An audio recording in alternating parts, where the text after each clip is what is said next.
నమస్కారం చరిత్ర ప్రియులారా. మీరు కేవలం పాఠ్య పుస్తకాలలో చదివిన చరిత్ర మాత్రమే నిజమనుకుంటున్నారా? ప్రపంచవ్యాప్తంగా దాగి ఉన్న ఎన్నో రహస్యాలు, విస్మరించబడిన వాస్తవాలు, మన ఊహకు అందని అద్భుతాలు వేచి ఉన్నాయి. ఈ రోజు మనం భూగోళం నలుమూలల నుండి, కాలపు తెరల వెనుక నుండి తొంగిచూసే 10 దిగ్భ్రాంతికరమైన చారిత్రక రహస్యాలను తెలుసుకుందాం. ఇవి మీ ప్రపంచ దృష్టికోణాన్ని ఖచ్చితంగా మారుస్తాయి. చరిత్ర కేవలం రాజుల యుద్ధాల గురించి మాత్రమే కాదని, సామాన్యుల ధైర్యం, ప్రాచీన నాగరికతల మేధస్సు, మర్చిపోబడిన అద్భుతాల గురించి కూడా అని రుజువు చేస్తాయి. మొదట ఆఫ్రికాలోని సుదూర ప్రాచీన కుష్ సామ్రాజ్యం ఈజిప్ట్కు దక్షిణాన కేవలం పిరమిడ్లకు మాత్రమే పరిమితం కాలేదు.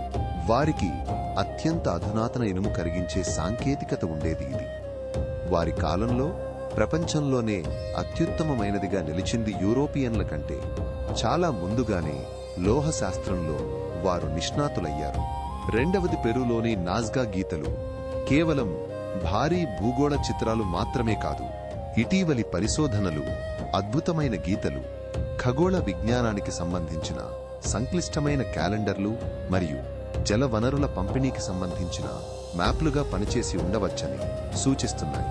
మూడవది మధ్యయుగ వెనిస్ నగరం నేటికి ఆశ్చర్యపరిచే అత్యంత సంక్లిష్టమైన మరియు ఆధునిక బ్యాంకింగ్ వ్యవస్థలను కలిగి ఉండేది. ప్రపంచ వాణిజ్యానికి ఇది కేంద్రంగా నిలిచింది. బదిలీ, చెక్కులు, క్రెడిట్ ఇంకా ఇతర ఆర్థిక సాధనాలను ఉపయోగించిందివి ఆధునిక బ్యాంకింగ్కు పునాదులు వేశాయి. నాల్గవది 17వ శతాబ్దంలో జపాన్లో క్రైస్తవం నిషేధించబడిన తర్వాత కిరిషిటాన్ అని పిలువబడే దాగి ఉన్న క్రైస్తవులు శతాబ్దాల పాటు తమ విశ్వాసాన్ని రహస్యంగా కొనసాగించారు.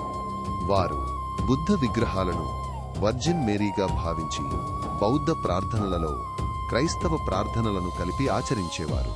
ఐదవది బ్రిటిష్ వలసరాజ్యాల కాలంలో ఆస్ట్రేలియాలోని ఆదివాసులు కేవలం బాధితులుగా మాత్రమే ఉండలేదు. వారు దండయాత్రదారులకు వ్యతిరేకంగా గెరిల్లా యుద్ధ పద్ధతులు, భూమిపై వారి లోతైన జ్ఞానాన్ని ఉపయోగించి తరచుగా తీవ్రంగా పోరాడారు. ఇది తరచుగా చరిత్రలో విస్మరించబడింది. ఆరవది పశ్చిమ ఆఫ్రికాలోని ఘనామాలి సాంఘై వంటి సామ్రాజ్యాలు మధ్యయుగ ప్రపంచంలోనే అతిపెద్ద బంగారు ఉత్పత్తిదారులుగా, వర్తకులుగా వెలుగొందాయి.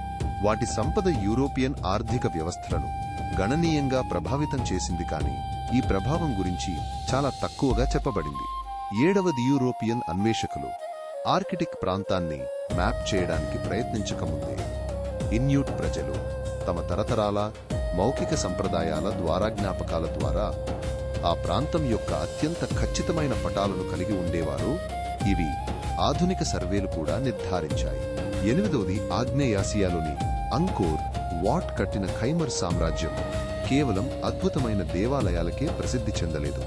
వారికి ఒక వినూత్నమైన సంక్లిష్టమైన జల నిర్వహణ వ్యవస్థ ఉండేది. ఇది వేలాది ఎకరాల భూమికి నీటిని అందించి గొప్ప నాగరికతను పోషించింది. తొమ్మిదవది 16వ శతాబ్దంలో ఒట్టోమాన్ సామ్రాజ్యం నీటి అడుగున ప్రయాణించగల ప్రారంభ సబ్మెరైన్లను, వారి టెహలుక్ లేదా మునిగిపోయే పడవలు ఉపయోగించింది. ఇవి యుద్ధంలో ఉపయోగించబడ్డ యూరోపియన్లకు చాలా ముందుగానే ఈ సాంకేతిక పరిజ్ఞానం వారికి ఉందని నిరూపించాయి. 10వది ఎల్ డొరాడో అనేది కేవలం బంగారు నగరం యొక్క పురాణం కాదు, ప్రాచీన కొలంబియాలోని మ్యూస్కా ప్రజల ఆచారాలకు సంబంధించిన ఒక వాస్తవ ప్రదేశం. వారి రాజులు బంగారంతో అలంకరించబడిన ఆచారాలను పాటించేవారు. ఇది యూరోపియన్ల బంగారు వేట ఊహలకు ఆజ్యం పోసింది. ఈ రహస్యాలు చరిత్ర పుస్తకాలలో దాగి ఉన్న ప్రపంచంలోని అద్భుతాలను మీకు చూపిస్తాయని ఆశిస్తున్నాను. ఇలాంటి మరిన్ని ఆసక్తికరమైన రహస్యాల కోసం ఎదురుచూడండి. చరిత్రలో ఇంకా ఎన్నో మిస్టరీలను అన్వేషించడానికి సిద్ధంగా ఉండండి.